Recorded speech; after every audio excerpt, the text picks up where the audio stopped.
Welcome to question hour. నేను ఆశ. SLBC 4 దశాబ్దాలుగా pending పడుతూ వస్తున్నటువంటి ప్రాజెక్ట్, దక్షిణ తెలంగాణ వరప్రధానిగా నిలిచే నీటిపారుదల ప్రాజెక్ట్.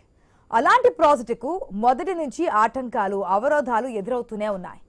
భూగర్భంలో అతి క్లిష్టమైన వాతావరణ పరిస్థితుల్లో చేయాల్సిన ఈ ప్రాజెక్టులోని టన్నెల్ పనులు ఒక అడుగు ముందుకు పడుతుంటే 4 అడుగులు వెనక్కి అన్నట్లుగానే సాగుతూ వస్తోంది. ఈ ఏడాది ఫిబ్రవరి 22వ తేదీన టన్నెల్లో జరిగిన ప్రమాదంలో మొత్తం 8 మంది కార్మికులు చనిపోయారు. అప్పుడు మనం చూసాం, అప్పటి నుంచి ప్రభుత్వం పనులను ఆపేసింది. అంటే అక్కడికి ప్రజెంట్ ఆపాలి అని చెప్పింది. ఎలాంటి జాగ్రత్తలు తీసుకొని ఎలా పనులు ముందుకు తీసుకెళ్లాలనే దానిపై ప్రభుత్వం ఫోకస్ పెట్టింది. అందులో భాగంగానే నల్లమల్ల అడవుల్లో హెలిబాన్ మ్యాగ్నెటిక్ జియోఫిజికల్ సర్వేను కూడా ప్రారంభించింది సర్కార్. ఈ సర్వేలో వచ్చే రిపోర్ట్ ఆధారంగానే టన్నెల్ పనులు ఎలా నిర్వహించాలి, ఒకవేళ ఇటువంటి ప్రమాదాలు మనం చూసాం. ఆ డెడ్ బాడీస్ కూడా దొరకలేదు. దానికి సంబంధించి చాలా కాలం వెతికారు. ఎట్టి పరిస్థితుల్లోనూ డెడ్ బాడీస్ని వెలికి తీస్తామని చెప్పి సర్కార్ చెప్పినా, ఎక్కడా లేనటువంటి లేటెస్ట్ టెక్నాలజీని ఉపయోగించిన ఆ డెడ్ బాడీస్ని అయితే గుర్తించలేకపోయారు. ఆఖరికి అక్కడ ఉన్నటువంటి సిబ్బంది అంతా కూడా ఇంకా మేము చేయడానికి ఏమీ లేదు, ఆ దుర్వాసన కూడా వస్తోంది, బాడీస్ మాత్రం కలెక్ట్ చేయలేకపోతున్నాం అన్నప్పుడు ఆ పనులను అక్కడికి ఆపేశారు. అయితే భవిష్యత్తులో వచ్చే అవరోధాలకు సంబంధించి కూడా ఈ సర్వే ద్వారా తెలిసిపోతుంది అంటున్నారు. పనులను ఏ విధానంలో ముందుకు తీసుకెళ్లాలి, ఎలాంటి విధానం సురక్షితం, విజయవంతంగా పనులు పూర్తి చేయడం ఎలా అన్న దానిపై ఈ సర్వే రిపోర్ట్ ఇవ్వబోతుంది అంటున్నారు అధికారులు. ఇక ప్రాజెక్టులో భాగంగా 30 టీఎంసీలతో ఉమ్మడి నల్గొండ, మహబూబ్ నగర్ జిల్లాలోని 3 లక్షల ఎకరాలకు అటు సాగుకు సంబంధించి ఇటు తాగునీరుకి సంబంధించి అందించే లక్ష్యంతోనే ఈ ఎస్ఎల్బిసి ప్రాజెక్ట్ అనేది మనకి 1983లో మంజూరైంది. 1968 కోట్ల రూపాయలతో 2005 నుంచి, అంటే అప్పుడు ఉమ్మడి రాష్ట్రంగా ఉంది, ఇంకా రాష్ట్ర విభజన జరగకముందు ఉమ్మడి రాష్ట్రంగా ఉన్నప్పుడు 2005 నుంచి కూడా ఈ పనులు చేపట్టారు. 2014 వరకు, అంటే రాష్ట్ర విభజన వరకు మనం చూసుకుంటే కనుక 33 కిలోమీటర్ల మేర టన్నెల్ను పూర్తి చేశారు. మిగిలిన ఏదైతే 9.8 కిలోమీటర్లు ఉందో ఈ టన్నెల్ను పూర్తి చేసేందుకు కాంగ్రెస్ పనులు స్టార్ట్ చేసింది. ఫిబ్రవరిలో జరిగిన ప్రమాదంతో పనులు ఆగిపోయాయి. ఇప్పుడు ఎలాగైనా అత్యాధునిక టెక్నాలజీని ఉపయోగించి పనులు చేయాలన్న పట్టుదలతో ప్రభుత్వం అయితే ముందుకెళ్తుంది. అయితే ఇక్కడ కూడా ఎన్నో సవాళ్లు ఉన్నాయంటున్నారు సైంటిస్టులు, నిపుణులు, అక్కడ పరిస్థితి తెలిసిన వాళ్ళు. నల్లమల్ల అటవీ ప్రాంతం కావడంతో ఫారెస్ట్ డిపార్ట్మెంట్ అనుమతి కీలకం. ఇక్కడ అటు రిజర్వ్డ్ టైగర్ జోన్ కూడా కావడంతో ఓపెన్ తవ్వకాలకైతే అనుమతి రావన్నది అందరికీ తెలిసిన మాటే. ఇప్పటికే గతంలో జరిగిన ప్రమాదంలో చిక్కుకున్న వారి డెడ్ బాడీలను కూడా బయటకు తీసుకురాని దారుణమైన సిచ్యువేషన్ భూగర్భంలో ఉన్నటువంటి పరిస్థితి. అలాంటి పరిస్థితుల్లో ఈ టన్నెల్ పనులు పూర్తి చేయడం ఎలా అన్నదే వస్తున్నటువంటి ప్రశ్న. ఇక ముందు ఎదురయ్యే సవాళ్లను ఎలా అధిగమించాలి, ప్రకృతి ప్రతికూల పరిస్థితులను ప్రభుత్వం అధిగమించగలదా, కొత్త ప్రయత్నాలు ఫలిస్తాయా, అసలు ప్రభుత్వం ఆలోచన ఏంటి, ఈ టన్నెల్ కంప్లీట్ చేస్తామని చెప్తున్నా, అది కూడా కాంగ్రెస్ గవర్నమెంట్ అధికారులు ఉండగానే మాకు ప్రజలు ఇచ్చినటువంటి తీర్పు ప్రకారం ఈ టన్నెల్ పూర్తి చేస్తామని చెప్పి గత నుంచి సీఎం కూడా చెప్తూ వచ్చారు. కానీ ఉన్నటువంటి కండిషన్లో ఏ విధంగా కంప్లీట్ చేస్తారు, ఆ టన్నెల్లో జరిగిన ప్రమాదం తర్వాత డెడ్ బాడీస్ని మనం తీయడానికి అవ్వలేదు. ఒక గుర్ప్రీత్ సింగ్ తప్ప మిగిలిన ఏ డెడ్ బాడీ మనకు లభించలేదు.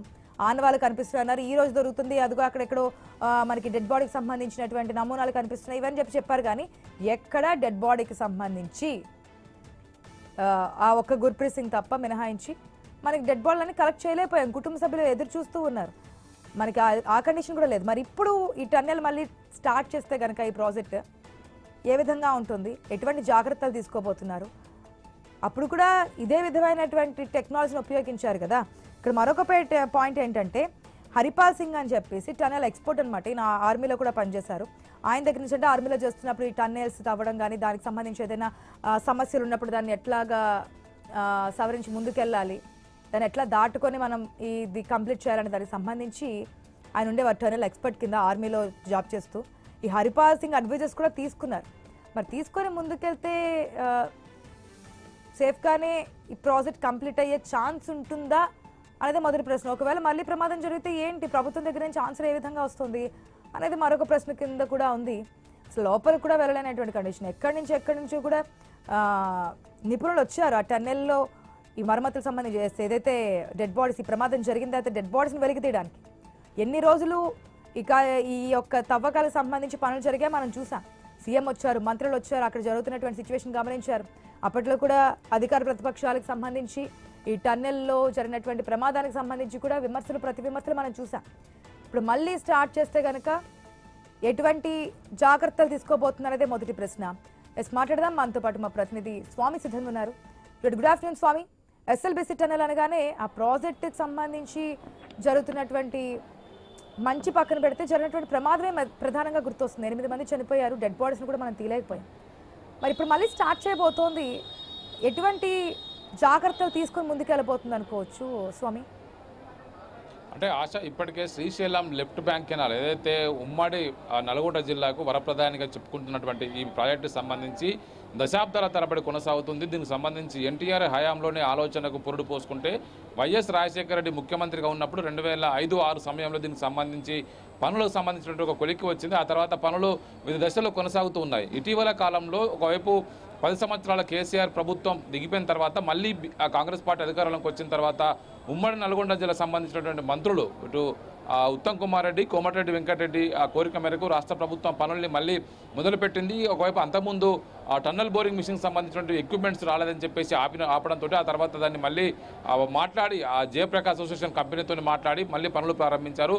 పనులు కొనసాగుతున్న తరుణంలో ఒక్కసారిగా పైనుంచి పెద్ద ఎత్తున కూడా వాటర్ సీపేజ్ వచ్చి ఆ పైనుంచి పెద్ద ఎత్తున పిల్లలు కూలిపడి దాదాపుగా 7-8 మంది కార్మికులు చనిపోయారు. ఇప్పటికే చాలామంది ఇంకా ఇద్దరు ముగ్గురు శవాలు మాత్రమే బయటకు తీసుకొచ్చారు. ఇంకా 6-7 మంది శవాలు ఇంకా లోపట్లోనే ఉండిపోయాయి. చాలామంది లోపలికి వెళ్ళలేని పరిస్థితి ఉంది. ఇప్పుడు టన్నల్ బోరింగ్ మిషన్ కూడా లోపల ఇరుక్కుపోయింది. ఇంకా 42 కిలోమీటర్ల పొడవు ఉండేటువంటి ఈ వైపు టన్నెల్లో ఇప్పటికీ ఒకవైపు నుంచి ఇటు దేవరకొండ నుంచి మరోవైపు ఇటు ఎస్ఎల్బిసి శ్రీశైలం బ్యాక్ వాటర్ నుంచి జరుగుతున్న పనులు దాదాపుగా 10-12 కిలోమీటర్లు కొనసాగింది. ఇటు నుంచి కూడా ఒక 20 కిలోమీటర్ల పైన పూర్తయింది. ఇంకా 9.5 కిలోమీటర్ల పనులు ఇంకా పెండింగ్లో ఉన్నాయి. వాటిని కంప్లీట్ చేయడం కోసం రాష్ట్ర ప్రభుత్వం ప్రయత్నం చేస్తుంది. ఇటీవల టన్నెల్ బోరింగ్ మిషన్ లోపల కూరుకుపోయి దాన్ని చేయలేని పరిస్థితి ఉండడంతో కూడా ప్రత్యామ్నాయంగా ఏం చేసి దాన్ని కంప్లీట్ చేయాలని చెప్పేసి ప్రభుత్వం ఆలోచిస్తుంది. గతంలో శ్రీశైలం నల్లమల్ల ఫారెస్ట్ అయితే రాజు టైగర్ రిజర్వ్ ఉందో ఇక్కడ బ్లాస్టింగ్ పద్ధతి ఒకవైపు డిగ్గింగ్ పద్ధతి అయితే కొంత ఇబ్బంది అవుతుందని చెప్పేసి గతంలో టన్నెల్ బోరింగ్ మిషన్ ఉపయోగించి పనులు చేస్తూ వెళ్లారు. ఇప్పుడు అది లోపల ఇరుక్కుపోయిన కారణంగా బయటకు తీయలేని పరిస్థితి ఉంది. దీంతో ప్రత్యామ్నాయ ఆలోచనలు చేయాలని చెప్పి ప్రభుత్వం భావిస్తుంది. ఎక్కడైతే లూజ్ సాయిల్ ఉందో ఆ పక్క నుంచి బైపాస్ చేసి మళ్ళీ బయటకు వచ్చి మిగతా ప్రాంతాన్ని జాయింట్ చేసే విధంగా ప్రత్యామ్నాయం ఆలోచించాలని చెప్పేసి ప్రభుత్వం భావించి నిన్న ముఖ్యమంత్రి రేవంత్ రెడ్డి, ఇరిగేషన్ శాఖ మంత్రి ఉత్తమ్ కుమార్ రెడ్డి, మంత్రి కోమటిరెడ్డి వెంకటరెడ్డి నిన్న అక్కడికి వెళ్ళి మరొకసారి ఎలక్ట్రోమాగ్నెటిక్ సర్వేను ప్రారంభించారు. నిన్న నగర కర్నూలు వెళ్ళి ఆ సర్వేను ప్రారంభించిన తర్వాత మళ్ళీ దాని ప్రత్యామ్నాయ దారుల్లో ఈ 9.2 కిలోమీటర్ల మార్గానికి సంబంధించి ఏదైతే దానికి సంబంధించినటువంటి పనులు పూర్తి చేస్తే 2028 నాటికి దాన్ని పూర్తి స్థాయిగా అందుబాటులో తీసుకొచ్చి ఉమ్మడి నల్గొండ జిల్లాకి సాగునీరు అందించడం కోసం 30 టీఎంసీల వాటర్ను తరలించి 2-3 లక్షల ఎకరాలకు నీరు అందించే విధంగా దీన్ని ప్లాన్ చేశారు. దాన్ని కంప్లీట్ చేయడమే లక్ష్యంగా రాష్ట్ర ప్రభుత్వం భావిస్తుంది. ఒకవైపు గత ప్రభుత్వం మీద కాంగ్రెస్ పార్టీ మీద బీఆర్ఎస్ పార్టీ పరస్పరం ఆరోపణలు చేసుకుంటున్నప్పటికీ కూడా దీన్ని త్వరగా కంప్లీట్ చేయాలని చెప్పేసి అంత డిమాండ్ వినిపిస్తున్న నేపథ్యంలో ప్రభుత్వం కూడా మరొకసారి సమాయత్తమైంది. పాత కంపెనీకే జయప్రకాష్ అసోసియేషన్ కంపెనీకే మరోసారి పనులు అప్పగించి దీన్ని మళ్ళీ డిగ్గింగ్ బ్లాస్టింగ్ పద్ధతిలో దీన్ని టన్నల్ని కంప్లీట్ చేయాలని చెప్పేసి ప్రభుత్వం ఆలోచిస్తూ ప్రత్యామ్నాయ సర్వేలు చేస్తున్నారు. సర్వేలకు నేషనల్ సంబంధించి ఎన్జీఆర్ఐ శాస్త్రవేత్తలతోటి సంయుక్తంగా ఈ సర్వే అయితే కొనసాగిస్తున్నారు. సర్వే పూర్తయిన తర్వాత దీన్ని మళ్ళీ పాత పద్ధతిలో కాకుండా టన్నల్ బోరింగ్ మిషన్తో కాకుండా ఒక బ్లాస్టింగ్ డిగ్గింగ్ పద్ధతిలో దీన్ని కంప్లీట్ చేసి నీళ్ళు ఇవ్వాలని చెప్పేసి ప్రభుత్వం ఆలోచిస్తుంది. అందుకు అనుగుణంగా నిన్న మరొక మారు ఈ సర్వేకు ముఖ్యమంత్రి దగ్గరుండి ప్రారంభించి పనులకు సంబంధించి కొనసాగించి త్వరలోనే పూర్తి చేస్తామని చెప్పేసి హామీ ఇవ్వడం జరిగింది. దీంతో ఇది ఎప్పుడెప్పుడు కంప్లీట్ అవుతుందని చెప్పేసి అంతా భావిస్తున్నారు. గతంలో ఉమ్మడి నల్గొండ జిల్లాకు సంబంధించి ఒకవైపు ఇటు ఫ్లోరైడ్ బాధితులు కావచ్చు తాగునీరు అందించే విషయం తోటి దీన్ని కంప్లీట్ చేయాలని చెప్పేసి ప్రభుత్వం అనుకున్నప్పుడు కూడా సకాలంలో పూర్తి చేయలేక ప్రతిసారి కూడా దీనికి సంబంధించి సీపేజ్ ఇష్యూ కావచ్చు, మరోవైపు లోపల ఎక్విప్మెంట్స్ ఖరాబ్ అవుతున్న ఇష్యూ కావచ్చు, ఏళ్ల తరబడిది కొనసాగుతుంది. 10 ఏళ్ల బీఆర్ఎస్ పరిపాలనా కాలంలో దాదాపుగా 10-12 కిలోమీటర్ల పనులు పూర్తయినప్పటికీ కూడా అనేక చోట్ల సీపేజ్ సమస్య వచ్చిందని ఆపేశారు. ఆ తర్వాత టన్నల్ బోరింగ్ మిషన్ ఎక్విప్మెంట్స్ పాడాయని అని చెప్పేసి అమెరికా నుంచి దిగుమతి చేసుకోవాలని చెప్పేసి ఆపేశారు. ఆ తర్వాత కాంగ్రెస్ పార్టీ వచ్చిన తర్వాత మళ్ళీ దాన్ని పనులు మొదలుపెట్టి కొద్ది దూరం పనిచేశారో లేదో పెద్ద ఎత్తున కూడా పిల్లలు ఊడిపడి సీపీ సమస్యతోటి అందులో పనిచేస్తున్న ఇంజనీర్లు కార్మికులు మృత్యువాత పడ్డారు. నెలల తరబడి రెస్క్యూ ఆపరేషన్ కొనసాగించినప్పటికీ కూడా ఎవరిని బయటకు తీసుకురావాలని పరిస్థితి నెలకొన్నది ఉన్నది. మళ్ళీ ఇప్పుడు ఒకవైపు భారత ఆర్మీకి ఒకవైపు కన్సల్టెంట్గా పనిచేస్తున్నటువంటి ఒకవైపు హర్పాల్ సింగ్ని రాష్ట్ర ప్రభుత్వం కన్సల్టెంట్గా నియమించుకొని ఇలాంటి ఒకవైపు టన్నల్స్ నిర్మాణంలో అత్యంత నైపుణ్యం ఉన్నటువంటి సంస్థల సహకారం తీసుకొని దీన్ని కంప్లీట్ చేయాలని చెప్పేసి ప్రభుత్వం భావిస్తుంది. ఆ కోణంలోనే ఇప్పుడు ప్రభుత్వం దీన్ని వీలైనంత త్వరగా కంప్లీట్ చేసి అందుబాటులో తీసుకురావడం లక్ష్యంగా ముఖ్యమంత్రి రేవంత్ రెడ్డి, ఇరిగేషన్ శాఖ మంత్రి ఉత్తమ్ కుమార్ రెడ్డి, నల్గొండ జిల్లా మంత్రులు ఉన్నటువంటి R&B శాఖ మంత్రి కోమటిరెడ్డి వెంకటరెడ్డిలు దీన్ని పట్టుబట్టి మరి దీన్ని కంప్లీట్ చేయాలని లక్ష్యంతో ముందుకు పోతున్నారు. నిన్న దీన్ని నగర కర్నూలుకు వెళ్ళి దీనికి సంబంధించినటువంటి ఎలక్ట్రోమాగ్నెటిక్ సంబంధించి NGRS సంస్థతో కూడినటువంటి సర్వే పనులకు మళ్ళీ ప్రారంభోత్సవం చేశారు. దీన్ని 2028 నాటికి కంప్లీట్ చేయాలని చెప్పేసి రాష్ట్ర ప్రభుత్వం లక్ష్యంగా పెట్టుకున్నది. ఆశ right Swami, thanks for the update. మొత్తంగా ఏదైతే టన్నెల్కి సంబంధించి మనం మాట్లాడుతున్నాము, SLBC టన్నెల్ సంబంధించి అసలు ఇది ఎప్పుడు స్టార్ట్ అయింది అనేది కూడా మనం ఆడుకున్నాం. 1983లో ఈ ప్రాజెక్టుకి సంబంధించి గ్రీన్ సిగ్నల్ వచ్చింది. ఈ ప్రాజెక్ట్ మంజూరైంది 1983లో. ఈ పనులు ఎప్పుడు స్టార్ట్ అయ్యాయి? 2005లో పనులు స్టార్ట్ అయ్యాయి. ఉమ్మడి రాష్ట్రంగా ఉన్నప్పుడు, అంటే ఆంధ్ర తెలంగాణ విడిపోకముందు 2005లోనే ఈ పనులు అనేది స్టార్ట్ అయ్యాయి. కానీ మళ్ళీ 2014లో 33 మేర ఈ యొక్క టన్నెల్ పనులు పూర్తయినా ఇంకా 9.8 కిలోమీటర్స్ అయితే అదే విధంగా ఉంది. కాంగ్రెస్ గవర్నమెంట్ వచ్చింది, ఇది పూర్తి చేస్తామని చెప్పారు, దాని ప్రకారం వెళ్ళారు. కానీ జరిగినటువంటి ప్రమాదం చూసాము. ఆఫ్టర్ దట్ బ్రేక్ ఇచ్చినది ఇప్పుడు మళ్ళీ మేమే చేస్తాం, 2028 కల్లా కంప్లీట్ చేస్తామని చెప్తున్నారు. ఈ సర్వే రిపోర్ట్ కూడా కీలకంగా మారబోతోంది. ఏ విధమైన టెక్నాలజీ యూస్ చేస్తున్నారు ఈసారి ప్రమాదం జరగకుండా ఉండే విధంగా. మనతో పాటు డిబేట్లో పార్టిసిపేట్ చేస్తున్నారు తేజవత్ వెంకట్ నాయక్ గారు, కాంగ్రెస్ నాయకులు, అదేవిధంగా నయనాల గోవర్ధన్ గారు ఉన్నారు, నీటిపారుదల నిపుణులు, జయరామ్ గారు ఉన్నారు, పొలిటికల్ అనలిస్ట్. నమస్తే అండి, వెల్కమ్ టు ద షో. ఫస్ట్గా కాంగ్రెస్ పార్టీ నుంచి, ప్రభుత్వం తరపు నుంచి పక్కన పెడదాము. గోవర్ధన్ గారు నమస్తే అండి. నమస్తే అండి. గోవర్ధన్ గారు, గతంలో జరిగిన ప్రమాదం మనం చూసాం. ఇప్పుడు మళ్ళీ 80% అంటే ప్రాజెక్ట్ పూర్తయితే కనుక మంచిగా జరుగుతుంది, అది సాగునీటికి తాగునీటికి మంచి జరుగుతుంది. కానీ ఈ ప్రాజెక్ట్ ఏ విధంగా కంప్లీట్ చేస్తారనేదే పాయింట్. ఇప్పుడు అత్యాధునిక టెక్నాలజీని ఉపయోగిస్తున్నాము, ఈ సర్వే రిపోర్ట్ వచ్చిన తర్వాత ఏ విధంగా ముందుకెళ్ళాలి, 2028 కల్లా కంప్లీట్ చేస్తామంటున్నారు. ఈ సర్వే రిపోర్ట్ ద్వారా ఇదంతా కూడా ఈసారికి కాంగ్రెస్ ప్రభుత్వ హయాంలోనే కంప్లీట్ అయ్యే ఛాన్స్ ఉందనుకోవచ్చా గోవర్ధన్ గారు? అంటే ఈ ప్రాజెక్ట్ లో SLBC Srisailam left bank canal tunnel ఏదైతే ఉందో, ఇది ప్రపంచంలో జరుగుతున్నటువంటి అనేక టన్నెల్స్ లో, సొరంగాల్లో అత్యంత సంక్లిష్టమైంది. ఎందుకు సంక్లిష్టమైంది అని కనుక మాట్లాడుకుంటే, ఇక్కడ ఉన్నటువంటి టన్నెల్ ఏదైతే తవ్వుతున్నటువంటి టన్నెల్ బోరింగ్ మిషన్ ఏదైతే TBM ఉందో, ఆ నేలంతా కూడా అత్యంత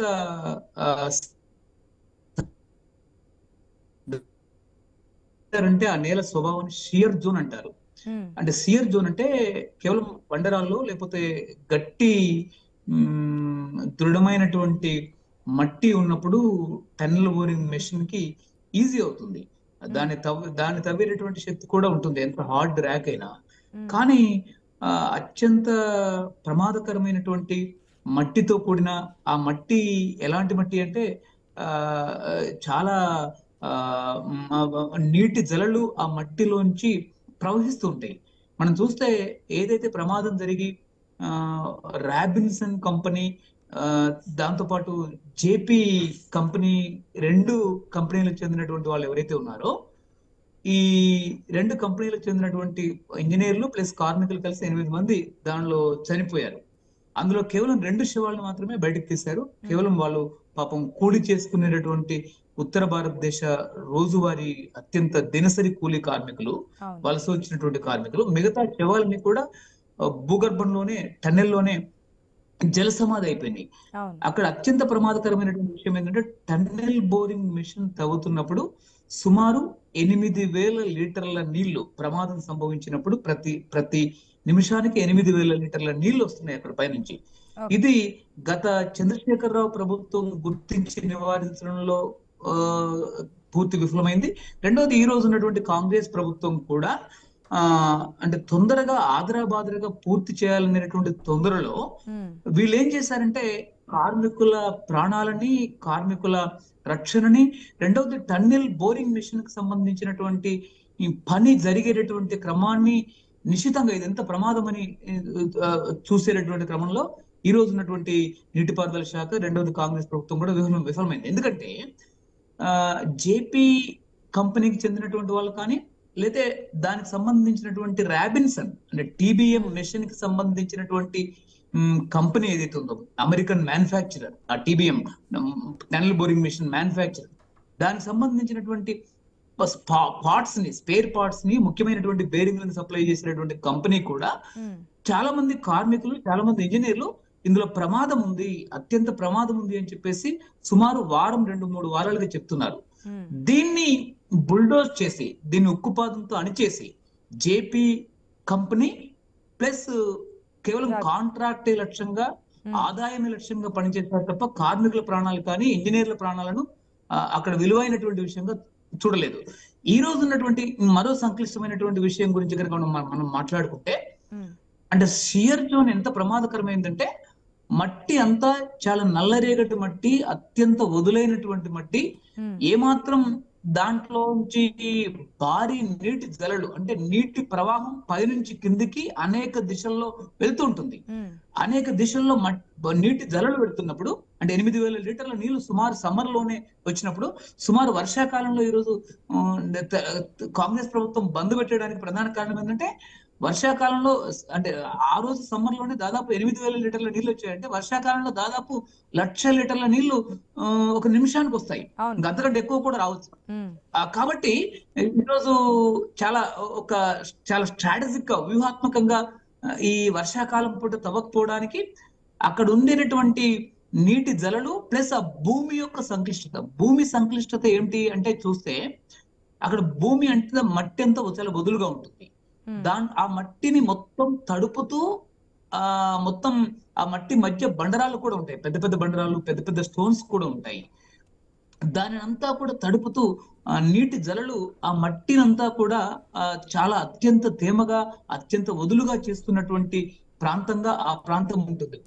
ఆ నీటి జలలన్నీ కూడా కింద నుంచి వస్తున్నవి కాదు, అంటే బహుశా చాలా ఉపరితల ప్రాంతం నుంచి, చాలా ఎత్తైనటువంటి శ్రీశైలం కొండల నుంచి వస్తున్నటువంటి ఆ జలలు. ఇప్పుడు ఏదైతే సర్వే అంటున్నారో, లేదంటే టెక్నాలజీ మారుస్తున్నాం గతం మాదిరిగా కాదంటున్నారో, సరే ఎటువంటి ప్రమాదాలు లేకుండా కంప్లీట్ అయ్యే ఛాన్స్. ఇది చాలా తప్పుడు విషయం. అంటే మొత్తం సాంకేతిక పరిజ్ఞానమే మొత్తం మనిషికి సంబంధించినటువంటి అన్ని రకాల వింతల్ని చేస్తుంది, నిర్మాణాల స్వభావాన్ని పునరుద్ధరిస్తుంది అనేది కాదు. సాంకేతిక పరిజ్ఞానం ఈరోజు మనం 21వ శతాబ్దంలో 2025 సంవత్సరంలో ప్రపంచం అత్యంత ఒక్క నిమిషం గోవర్ధన్ గారు, జయరామ్ గారు మీ ఆడియో మ్యూట్ చేయండి please. Please continue sir Govardhan గారు. అయితే ఇక్కడ చాలా కీలకమైనటువంటి విషయం ఏంటంటే, ఈరోజు ఈ సాంకేతిక పరిజ్ఞానం కాళేశ్వరంలో కింద ఉన్నటువంటి బొంగలని పూడ్చలేకపోయింది. దాన్ని రిపేర్ చేయడం కూడా, మేడిగడ్డ అన్నారం సుందిలా రిపేర్ చేయడం కూడా చాలా కష్టం. NDSA చేతులెత్తేసింది.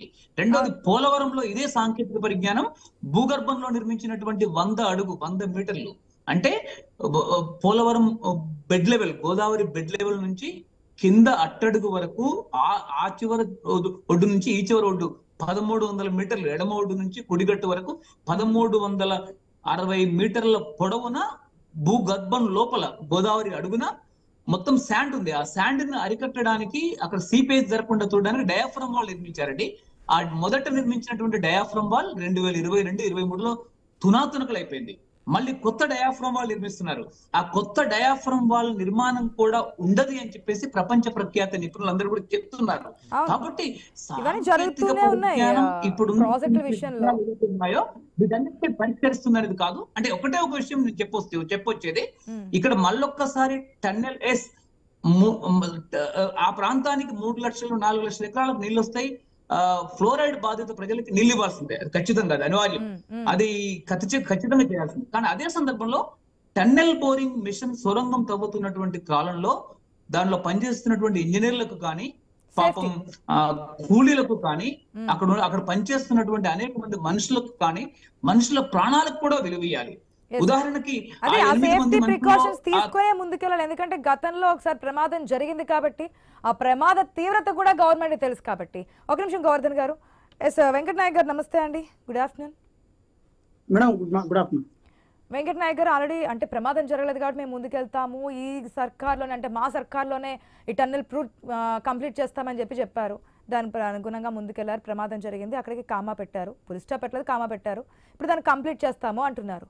నేను వెళ్ళారు, విజిటింగ్ చేశారు, సీఎం ఉత్తమ్ కుమార్ రెడ్డి, కోమటిరెడ్డి వెంకటరెడ్డి వీళ్ళందరూ వెళ్ళి పరిశీలించారు, సర్వే అన్నారు, చేస్తున్నారు. కానీ ఇక్కడ ఎటువంటి జాగ్రత్తలు తీసుకోబోతున్నారు అనేది మెయిన్. ఇక్కడ మళ్ళీ ఇట్లా చేసి ఏది తెలుసుకోకుండా మళ్ళీ ప్రమాదం జరిగితే కష్టం కదా అనేది గోవర్ధన్ గారి పాయింట్ కూడా. కంప్లీట్ కావడం నమస్కారం ఆశ important. గారు, మీకు ప్యానల్ పెద్దలకు. ఉమ్, సరే, టెక్నికల్ అంశాలని ఆల్రెడీ గోవర్ధన్ గారు చెప్పారు కాబట్టి నేను ఆ అంశాన్ని ప్రస్తావించే ప్రయత్నం చేస్తాను. ఉమ్, నాగార్జున సాగర్ ఎడమ కాలువకు సంబంధించింది కూడా ఏది డ్యామ్ నుంచి దాదాపు ఒక 11 నుంచి 12 కిలోమీటర్ల వరకు కింద నుంచే ఏది భూమి లోపల నుంచే ఏది కాలువ తవ్వి ఆ కాలువ ద్వారా నీళ్లను మళ్ళించిన సందర్భాలు ఉండే మేడం. సో ఇక్కడ విషయం ఏంటంటే మేడం, కాంగ్రెస్ పార్టీ ప్రధానంగా ఏ విషయం మీద ఎక్కువ ఆలోచిస్తుందంటే ఏది తక్కువ ఖర్చు కావాలి, గ్రావిటీ ద్వారా నీళ్లు రావాలి, ఏది నీటిపారుదల దాని మీద కట్టేటప్పుడే మనం పైసలు పెట్టాలి తప్ప ఆ ఫ్లోటింగ్ మీద మనం పైసలు పెట్టుకుంటూ కనుక పోతే అది కాస్ట్ బెనిఫిట్ రేషియోకి విరుద్ధంగా ఉంటుందని చెప్పి కాంగ్రెస్ పార్టీ ఆలోచిస్తుంది. కాబట్టి ఈరోజు ఏది శ్రీశైలం దాని మీద ఎందుకు అంత కాన్సన్ట్రేట్ చేయాల్సి వస్తుందంటే మేడం, ఒకసారి మీరు జియోగ్రఫికల్ గా చూడండి. నాగార్జున సాగర్ ఎడమ కాలువ ద్వారా దాదాపు హుజూర్ నగర్, కోదాడ, దాంతోపాటు ఖమ్మం దక్షిణ అంటే ఖమ్మం ప్రాంతం వరకు బాగానే నీటిపారుదల జరుగుతుంది మేడం. అయితే కొంచెం పైకి ఏదైతే నల్గొండ ఫ్లోరైడ్ బాధితులు ఎక్కువ ఉన్న దేవరకొండ కానీ లేకపోతే మనకు నల్గొండ కానీ ఈ ప్రాజెక్ట్ కంప్లీట్ చేయదని చెప్పట్లేదు వెంకటయ్య గారు. ఒకటి చెప్తున్నా మేడం ఆశ గారు, ప్రాజెక్ట్ మంచిదే, ప్రాజెక్ట్ కంప్లీట్ అయితే మంచిదే, కానీ గతంలో జరిగిన ప్రమాదాన్ని దృష్టిలో పెట్టుకుని ఎటువంటి జాగ్రత్తలు తీసుకుంటున్నారు అనేది పాయింట్. Yes madam. ఇప్పుడు నిన్న ఎన్జిఆర్ఐ వారి సంస్థ ఏదైతే మనం ఇన్నోవేట్ చేసిన ఒక ఎక్విప్మెంట్ ని తీసుకొచ్చి ఆల్రెడీ ఏరియల్ సర్వే చేయడం జరిగింది మేడం. మేమేమంటున్నాం అంటే, మీరు చెప్పారు కదా పులి స్టాప్ పెట్టకుండా దాన్ని కామా పెట్టాలని చెప్పి, అంటే ఆ ప్రాజెక్ట్ యొక్క ఆవశ్యకతను నేను చెప్పే ప్రయత్నం చేస్తున్నా మేడం. అయితే మీరు చూడండి, ప్రధానంగా ఒకటైతే సార్ ఒక మంచి పాయింట్ ఏం చెప్పారంటే, ఎక్కడైతే నీటి ఏది ఊట దాని ఊట అంటాం మన నార్మల్ భాషలో, ఊట ఎక్కువ బారిన ఎక్కడ స్టార్ట్ అవుతుందో ఆ ఫ్లోటింగ్ ఆఫ్ వాటర్ ని దాంతోపాటు ఆ సాయిల్ ని రెండు మ్యాచ్ చేసుకొని దాన్ని అక్కడ ఆపడానికి ఛాన్సెస్ లేవు మేడం. కాబట్టి అక్కడ కొంచెం మెషిన్ కూడా పనిచేయకుండా ఉంటుంది. కాబట్టి మేమేమంటున్నాం అంటే, సరే ఎండాకాలం లాంటి ప్రాంతంలో కూడా కొంతవరకు నీళ్లు ఎండుతాయేమన్న ఉద్దేశంతో భాగంగా ఇప్పుడు మళ్ళీ ఆ పనులు కనుక ప్రాపర్ వేలో ప్రికాషన్ తీసుకునే దాన్ని స్టార్ట్ చేస్తాం. ఎందుకంటే కొంచెం కనుక స్టార్ట్ చేసినాం అనుకోండి మేడం, ఒక 9 కిలోమీటర్ కనుక కంప్లీట్ చేసుకుంటే ఎటువంటి ఖర్చు లేకుండా ఉత్తర ఏది అంటే నల్గొండ 9 కిలోమీటర్స్ కదా కష్టంగా ఉంది, 33 కిలోమీటర్స్ కి ఎటువంటి ఇబ్బంది లేదు చేసుకుంటూ వచ్చారు. ఈ 9 కిలోమీటర్స్ కష్టంగా ఉంది కదా, ముందుకు వెళ్ళలేని పొజిషన్ లోనే కదా జరిగింది. అందుకే తీసుకున్నారనేది కదా. అటు నుంచి కొంచెం తవ్వుకుంటూ వచ్చినాం, ఇటు నుంచి కొంచెం తవ్వుకుంటూ వచ్చినాం, అది మధ్యలో ఉన్న అంశం మేడం. ఇప్పుడు ఇటు నుంచి తవ్వుకుంటూ పోతే తీరా శ్రీశైలం డ్యామ్ దగ్గరకే కనుక ఎట్లా జరుగుంటే అది ఇంకా చాలా డేంజర్ మేడం. కానీ ఆల్రెడీ అవతల పక్క కంప్లీట్ అయింది, ఇవతల పక్క కంప్లీట్ అయింది. ఈ మధ్యలో ఉన్న అంశాన్ని, ఆ జాప్యాన్ని కనుక ప్రభుత్వం మంచిగా అర్థం చేసుకొని, ఇంజనీరింగ్ వాళ్ళ ఏది టెక్నికల్ అంశాన్ని మంచిగా అర్థం చేసుకొని కనుక పోతే మాత్రం 100% గతంలో స్టార్ట్ చేసినప్పుడు ఇవన్నీ పరిశీలించలేదు, ఈసారి పరిశీలించేస్తామంటారు. ఓకే మేడం, గతంలో స్టార్ట్ చేసిన ఫిబ్రవరిలో ఏదైతే స్టార్ట్ చేసి ప్రమాదం జరిగిందో అప్పుడు ఇవన్నీ మేము కన్సర్న్ చేయలేదు, ఇప్పుడు అన్ని కూడా మేము పరిగణలో తీసుకుని ముందుకు వెళ్తాం అంటారు. సో 2028 కల్లా కంప్లీట్ చేస్తామంటున్నారు ఏ ప్రమాదం లేకుండా. ఒక్క నిమిషం వెంకట నాయక్ గారు, జయరామ్ గారు కూడా యాడ్ అయ్యారు, సమయం లేదు కాబట్టి. జయరామ్ గారు గుడ్ ఆఫ్టర్నూన్ అండి. వెరీ గుడ్ ఆఫ్టర్నూన్ అండి. జయరామ్ గారు, అప్పుడు ప్రమాదం జరిగినప్పుడు కూడా మనం మాట్లాడుకున్నాం ఈ టన్నెల్ ఏంటి, అసలు దీని సిచ్యువేషన్ ఏంటి, ఒకవేళ లోపల ఉన్నటువంటి పరిస్థితులు ఏంటి, వెళ్తే తిరిగి రావడానుకున్నటువంటి పరిస్థితులు ఏంటి, ఎంతో టెక్నాలజీ ఉపయోగించి మృతదేహాలను తీయడానికి కూడా ఛాన్స్ లేకుండా ఉంది. అయితే నేను మళ్ళీ వెళ్ళారు, ఈ ప్రాజెక్ట్ ఎట్టి పరిస్థితుల్లోనే కంప్లీట్ చేయాలని చెప్పేసి అంటున్నారు. జియోఫిజికల్ సర్వేని కూడా చేస్తున్నాము, ఆ సర్వే రిపోర్ట్లోనే అన్నీ వస్తాయి, అక్కడ ఏ విధంగా ఉంది ఏంటి అనేది. మీరేమంటారు ఈ టన్నెల్కి సంబంధించి? ప్రభుత్వం మళ్ళీ ఒకటికి ముందుకు వేస్తోందిగా. మీకు ప్యానల్లో ఉన్న మిత్రులకు నమస్కారం అండి, ఐ న్యూస్ ప్రేక్షకులకు. ఇక్కడ మనము గమనించాల్సింది ఏంటంటే, ఏ ప్రాజెక్ట్ అయినా కూడా ప్రజలకు ఉపయోగపడే విధంగా తీర్చిదిద్దడం అనేది జరిగితే అది ఎవరికైనా హ్యాపీ, అందులో ఎవరికి ఎలాంటి ఇబ్బంది లేదు, అలాంటివి జరిగితే సంతోషం. కానీ ఈరోజు ప్రాజెక్టులు ప్రజల కోసం కంటే నాయకుల కోసం ప్యాకెట్లు నింపుకోవడం కోసం మాత్రమే ప్రాజెక్టులు వస్తాయి. ఇప్పటి వరకు వచ్చినాయి అంతే, ఇక ముందు వచ్చేటివి కూడా అంతే. ఇక్కడ ప్రజా అవసరాల కోసం కనుక ప్రాజెక్ట్ ఉన్నట్టు అయితే దానిపైన ఖర్చు వ్యయం ఎంత జరుగుతుంటుంది, ఎంత టైం లోపల మనం కంప్లీట్ చేయాలి, దానికి మనకు సక్రమంగా జరుగుతుందా లేదా అనేది చాలా కీలకమైన అంశం. ఇదేది కాకుండా ప్రాజెక్టు పేర్లతోని ధనార్జన చేసుకోవడం కోసమో, డబ్బులను కొల్లగొట్టుకోవడం కోసమో, ప్రజాధనాన్ని వృధా చేయడం కోసం, వృధాని కూడా కాదు ప్రజాధనాన్ని దోపిడీ చేయడం కోసమో మాత్రమే ప్రభుత్వాలు అంచనాలకు విరుద్ధంగా ప్రాజెక్టులను మొదలు పెడుతుంటాయి, కంప్లీట్ చేయకుండా వదిలేస్తుంటాయి. ప్రాజెక్టులు కంప్లీట్ చేయకుండా వదిలేయడానికి గల కారణాలు ఏంటంటే, ఒకేసారి కంప్లీట్ చేస్తే ప్రజలకు ఉపయోగం ఉంటుంది. ప్రాజెక్టును మధ్యలో వదిలేస్తే ప్రభుత్వంలో ఉండే నాయకులకు ఉపయోగం ఉంటుంది. ఇదే లాజిక్. అంటే ఇక్కడ మీరు ఇప్పటి వరకు వచ్చిన ప్రాజెక్టుల లోపల ఇది కంప్లీట్ అయిపోయింది ఈ ప్రాజెక్టు, దీని ద్వారా మనం హ్యాపీగా ఉన్నాం అనేది ఒక 2-3 ప్రాజెక్టులను తప్పితే ఇంకే మిగతా ఏం లేదు. నాగార్జున సాగర్, సో అది ఉంది. సో గోదావరి, సో రాజమండ్రిలో ఉన్న ప్రాజెక్ట్ కావచ్చు, అదే కాటన్ ద్వారా కట్టించింది బిఫోర్ ఇండిపెండెన్స్. కాళేశ్వరం ప్రాజెక్టు ఇంకా అది కంప్లీట్ కాలేదు, అది కూడా అండర్ రన్లో ఉంది. ఇట్లా చెప్పుకుంటూ పోతే కృష్ణా బ్యారేజ్, ఇట్లా చెప్పుకుంటూ పోతే కొన్ని మాత్రమే ఫింగర్ టిప్స్ పైన సింగిల్ డిజిట్ తోనే ఉన్నాయి. చరణ్ గారు, ఇప్పుడు గవర్నమెంట్ చెప్తున్న విధంగా 2028 కి మా హయాంలోనే అన్ని జాగ్రత్తలు తీసుకొని ఇంక్లూడింగ్ సర్వే రిపోర్ట్ కూడా చూసి నిపుణులతో మాట్లాడిన తర్వాత దీన్ని కంప్లీట్ చేస్తామంటున్నారు. ఒకటి వాస్తవాలను చెప్పాలంటే నిపుణులు అనే దానికి మీనింగ్ లేదండి. ఎక్కడ నిపుణులు అనుకోవాలి? ఇండియాలోనే మనం పెట్టుకొని చేయడం దాన్ని నిపుణులు అనుకుందామా? రోబోటిక్ టెక్నాలజీతోనే ప్రాజెక్టులను కంప్లీట్ చేస్తున్నారు అనే దాన్ని నిపుణులు అనుకుందామా? ఇప్పుడు ఇటలీ టెక్నాలజీతోని ఫ్లైఓవర్స్ కడుతున్నాము, దాన్ని నిపుణులు అనుకుందామా?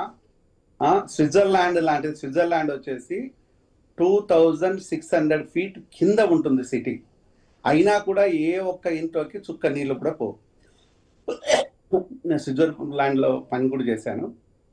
సో అక్కడ ఒక్క చుక్క నీరు కూడా ఇళ్లలోకి పోవు. మరి దాన్ని నైపుణ్యత అందామా? ఏది నైపుణ్యత అనేది? నైపుణ్యత అనే దానికి మీనింగ్ లేదు, నైపుణ్యత అనే దానికి ఒక అథెంటిసిటీ లేదు. నైపుణ్యత అనాలి. వీళ్ళకి తెలిసిన నైపుణ్యత ఏంటంటే డబ్బులను కొల్లగొట్టుకోవడం నైపుణ్యత, ప్రాజెక్టును మధ్యలో వదిలేయటం నైపుణ్యత. ఇక్కడే మీరు ఒక విషయం చూడండి, ఇది ఇప్పటికి కూడా కంప్లీట్ అవ్వదంటారు 2028 అని చెప్పి ఇంపాసిబుల్. మీకు మొదలుపెట్టిన ప్రాజెక్ట్ నే ఇప్పటి వరకు కంప్లీట్ కాకపోతే దాన్ని మూసీ పేరు మీద, మూసీ పరివాహక ప్రాంతం లోపల వాటర్ నీళ్ళు తెచ్చుకోవాలనే దాని మీద ఇప్పుడు మనం దానిపైన ప్రయత్నాలు చేస్తున్నాం. అంటే దగ్గరగా 45 years. ఈ 45 years వరకు మరి కాంగ్రెస్ లేదా, తెలుగుదేశం లేదా, బీఆర్ఎస్ లేదా, ప్రధాన పార్టీలు పనిచేసినాయి కదా. మేలే జరుగుతోంది, కానీ ఆ పనులు చేస్తున్నప్పుడు జాగ్రత్తలు తీసుకోవాలి. అక్కడైతే ఇంజనీర్స్ ఉంటారు, అదేవిధంగా సిబ్బంది ఉంటారో వారందరికీ సంబంధించి జాగ్రత్తలు తీసుకునే గతంలో జరిగిన విధంగా ప్రమాదాలు జరగకుండా ఉండేందుకు యాక్షన్ ప్లాన్ ముందుగా సిద్ధం చేసుకొని ఆ రిపోర్ట్ ఏదైతే సర్వే అంటున్నారో ఆ సర్వే రిపోర్ట్ను కూడా చూసుకొని కంప్లీట్ చేయాలనుకుంటున్నారు. కాబట్టి ప్రమాదాలు లేకుండా కంప్లీట్ అవుతుందేమో వెయిట్ చేసి చూద్దాం. అది ఆశించదగ్గ పరిణామం. ఎందుకంటే ప్రమాదాలు లేని ప్రాజెక్టు రావాలని కోరుకుందాము. అలాంటి పరిస్థితులకు ప్రజలకు ప్రయోజనకరంగా ఉండాలని కూడా కోరుకుందాం. అవునవును. థ్యాంక్ యూ అండి, thank you so much Govardhan గారు, అదేవిధంగా జయరామ్ గారు, వెంకట్ నాయక్ గారు. ఇది వాళ్ళకి వచ్చిన వరకు